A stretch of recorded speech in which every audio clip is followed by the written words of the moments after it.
হে গোলাম, তুমি যখন ঘুমাইবে ছোট্ট একখানা দোয়া পড়ে তুমি ঘুমাইও। ওই রাত্রে যদি তুমি ঘুমন্ত অবস্থায় মারা যাও, আর যদি তোমার দেহের মধ্যে রূহটা ফেরত না আসে, আর এই দোয়া পড়ে সুন্নাত তরিকায় যদি তুমি ঘুমাই যাও, পয়গম্বর বলেন মুত্তা আলাল ফিতরা, সাথে সাথে তোমার গায়ে লেখা হয়ে যাবে মেড ইন জান্নাত। কেন তুমি তো ঘুমানোর সময় বলেছো আল্লাহুম্মা বিইসমিকা আমুতু ওয়া আহইয়া, হে মালিক তোমার নামে আমি মৃত্যুবরণ করতেছি। আবার যদি আমি সজাগ হই তাইলে তোমার নামে আমি সজাগ হব। সুবহানাল্লাহ। যেই মানুষটা নিজেকে আল্লাহর কাছে সঁপে দিয়েছে, সে যদি মারা যায় তাইলে কি জান্নাতি না জাহান্নামী? একটু জোরে বলে।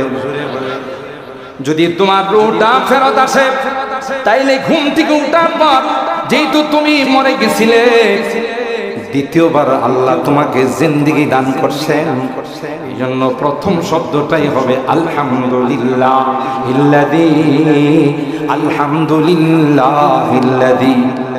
মালিক তোমার সমস্ত প্রশংসা। আল্লাযী আহয়ানা বাদামা আমাতানা ওয়া ইলাইহিন নুশুর। আমি মরে গিয়েছিলাম, আরেকটা জিন্দেগিতে চলে গিয়েছিলাম, তুমি দয়া করে আমাকে জিন্দা করছো গো, তাই সমস্ত প্রশংসা তোমার। কথা বলেন ঠিক কি? আর হায় আল্লাহ পাক রব্বুল আলামিন বলেন সব আমার প্রশংসা করে, আমি শুধু তোমাদের কাছ থেকে 5 ওয়াক্ত নামাজের মধ্যে 20 মিনিট করে সময় চাই।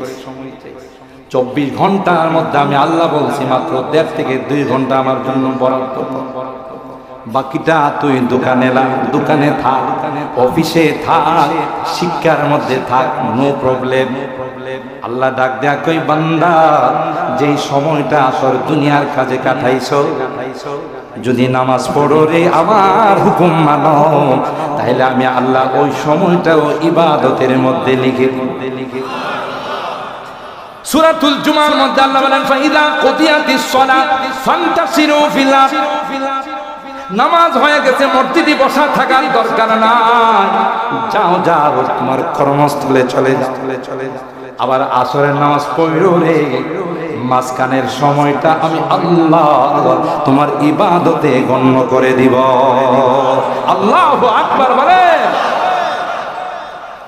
এ বান্দা, তুই যখন সিজদা করবি 360টা জয়েন আমি আল্লাহ তোর মধ্যে ফিট করে দিয়েছি রে বান্দা। সিজদা করতে দেরি হয়, ওই 360টা জয়েন্টের শুকরিয়া আদায় হতে দেরি হয় না। আকরাবু মা ইয়াকুনুল আবদু মির রাব্বিহি আইয়াকুনা সাজিদান লিল্লাহ। বুখারী শরীফের হাদিসের মধ্যে পয়গম্বর কয়, বান্দা যখন আল্লাহর কুদরতি পায়ে সেজদায় পড়ে যায়, সুবহানাল্লাহ, বান্দা যখন কপালটা আল্লাহর কুদরতি পায়ে ঠেকায় দেয়, তখন পয়গম্বর বলেন আল্লাহ এবং বান্দার মধ্যে এত কাছাকাছি হয়ে যায়, আল্লাহ ফেরেশতাদের ডাক দিয়া কয়, দেখতো আমার বান্দাকে যে জন্য বানাইছি, সে আমার কাছে সারেন্ডার করে, সে তার কপালটা আমার কুদরতি পায়ে ঠেকায়া কয় সুবহানা রাব্বিয়াল আ'লা। আমার রব তিনি তো পবিত্র, তিনি তো অনেক মহান। আল্লাহু আকবার বলেন। बुजुर्गी की नहीं हमको जरूरत, बुजुर्गी की नहीं हमको जरूरत, গোলাম अपना बना हमको खुदाया। কবি বলেন আল্লাহ যে গোলামির জন্য আমারে বানাইছে, সে গোলামিটা যেন করতে পারে এই সুযোগটা আমারে তুমি করে দিও, এটাই যথেষ্ট। পয়গম্বর সারা রাত দাঁড়িয়ে ইবাদত করে, আল্লাহর গোলামি করে।